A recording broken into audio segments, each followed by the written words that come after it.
আচ্ছা, কখনো কি এটা ভেবে দেখেছেন যে অভ্যাসগুলো আমাদের মুহূর্তের আনন্দ দেয় সেগুলোতেই আমরা আটকে যাই, আর যে অভ্যাসগুলো আসলে আমাদের ভবিষ্যতের জন্য ভালো সেগুলো আমরা এত সহজে ছেড়ে দিই কেন? চলুন বিষয়টা একটু গভীরে দেখা যাক।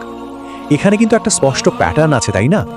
যেমন ধরুন, সাধারণ গেম খেলতে খেলতে কখন যে আমরা জটিল অনলাইন গেমে আসক্ত হয়ে যাই টেরই পাই না, বা একটা সিগারেট দিয়ে শুরু হয়ে পুরো প্যাকেটে চলে যায়। আমাদের ব্রেন যেন এসব ক্ষেত্রে আরও বেশি চায়, অথচ উল্টো দিকে ভালো অভ্যাসগুলো যেমন প্রতিদিন 30 মিনিট হাঁটা বা জিমে যাওয়া, সেগুলো কয়েকদিন পরই আর ভালো লাগে না।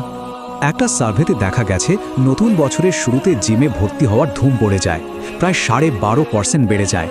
কিন্তু মজার ব্যাপার কি জানেন, মাত্র 5 মাসের মধ্যে এই নতুন মেম্বারদের 80%ই জিম ছেড়ে দেয়। ভাবা যায়? তো আসল প্রশ্নটা হলো, এমনটা হয় কেন? আমাদের ব্রেনটা আসলে কিভাবে কাজ করে? এর উত্তরটা কিন্তু বেশ ইন্টারেস্টিং, আর লুকিয়ে আছে একদমই অন্য এক জায়গায়।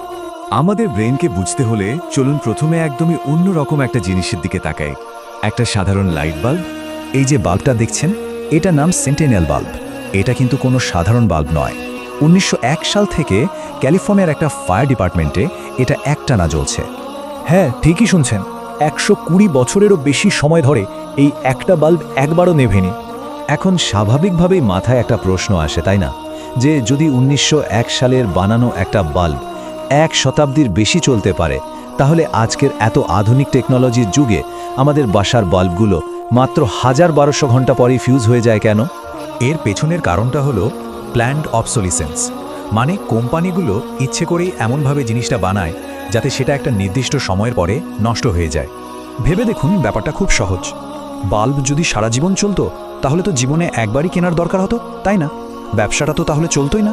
তাই বাল্বটা এমনভাবে ডিজাইন করা হয় যাতে কিছুদিন পর সেটা নষ্ট হয়, আর মানুষ আবার নতুন আরেকটা কেনে। আচ্ছা, এবার ভাবুন তো, এই একই যুক্তিটা যদি আমরা মানুষের ব্রেনের ক্ষেত্রে কাজে লাগাই, তাহলে বিষয়টা কি দাঁড়ায়? একটা ইন্টারেস্টিং তত্ত্ব আছে। বলা হয় আমাদের ব্রেন যদি ভালো অভ্যাসেও ঠিক ততটাই মজা পেত যতটা খারাপ অভ্যাসে পায়, তাহলে তো পৃথিবীর প্রায় সবাই সফল হয়ে যেত, আর তখন পুরো সিস্টেমটাই তো আসলে বন্ধ হয়ে যেত। ব্যাপারটা অনেকটা পরীক্ষার মতো।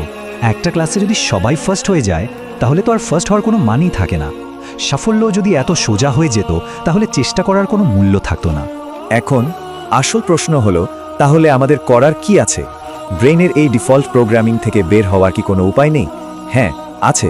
আমরা হয়তো প্রকৃতির এই সিস্টেমটা বদলাতে পারবো না, কিন্তু নিজেদের বদলানোর একটা উপায় ঠিকই আছে। লাজলো পোলগার্ড নামে একজন শিক্ষাবিদ একটা অসাধারণ পরীক্ষার মাধ্যমে দেখিয়ে দিয়েছেন যে প্রকৃতির এই প্রোগ্রামিংকে হারানো সম্ভব। লাজলো তার 3 মেয়েকে 5 বছর বয়স হওয়ার আগে থেকেই দাবার কঠিন ট্রেনিং দেওয়া শুরু করেন, আর ফলাফল অবিশ্বাস্য। তার 3 মেয়েই বিশ্বের সেরা দাবাড়ুদের মধ্যে জায়গা করে নেয়, আর বড় মেয়ে সুজান্ত বিশ্বের প্রথম মহিলা গ্র্যান্ড মাস্টার হয়ে যান। তিনি প্রমাণ করে ছাড়েন যে ট্যালেন্ট জন্ম থেকে আসে না, ট্যালেন্ট তৈরি করতে হয়। এই পরীক্ষা থেকেই একটা নতুন ধারণা আসে, যাকে বলা হয় শেপড লার্নার। মানে এমন একজন মানুষ যিনি জন্মগত প্রতিভার উপর ভরসা না করে বরং একটা পরিকল্পনা মাফিক কঠিন অনুশীলনের মাধ্যমে যে কোনো বিষয়ে অসাধারণ দক্ষতা অর্জন করতে পারেন। পোলগারের এই গল্পটা একটাই জিনিস প্রমাণ করে, সঠিক অনুশীলন আর একাগ্রতা থাকলে তথাকথিত জন্মগত প্রতিভাকেও হারানো যায়। কিন্তু সমস্যাটা হলো, আমাদের সবার জীবনে তো আর লাজলো পোলগারের মতো কোনো ট্রেনার নেই, তাই না? তাই আসল পরিবর্তনটা আমাদের ভেতর থেকেই আনতে হবে। গেম অফ থ্রোনসের একটা বিখ্যাত লাইন আছে, ছেলেটিকে হত্যা করো এবং মানুষটিকে জন্ম নিতে দাও। এই মানসিক পরিবর্তনের জন্য লাইনটা একদম পারফেক্ট। এই ব্যাপারটা আমরা ডোরেমনের নোবিতার গল্পেও দেখতে পাই। যতক্ষণ নোবিতা ডোরেমনের গ্যাজেটের ওপর নির্ভরশীল ছিল, সে ছিল একজন অসহায় ছেলে। কিন্তু যেই মুহূর্তে সে ঠিক করলো যে সে নিজেই কিছু করবে, সেই একটা সিদ্ধান্তই তার জীবনটা পুরোপুরি বদলে দিয়েছিল। তাহলে মূল কথাটা কি দাঁড়ালো? আমরা হয়তো ব্রকোলির স্বাদকে চকলেটের মতো বানাতে পারবো না, কিন্তু আমরা নিজেদেরকে এমন একজন মানুষ হিসেবে তৈরি করতে পারি যে কিনা চকলেটের মুহূর্তের আনন্দের চেয়ে ব্রকোলির দীর্ঘমেয়াদী উপকারকে বেশি গুরুত্ব দেয়। তাহলে শেষ প্রশ্নটা এটাই, সত্যিকারের এবং স্থায়ী পরিবর্তনের জন্য আমরা কি আমাদের পুরনো সত্তাকে বিদায় জানিয়ে নিজেদের সেরা সংস্করণটাকে জন্ম দিতে প্রস্তুত?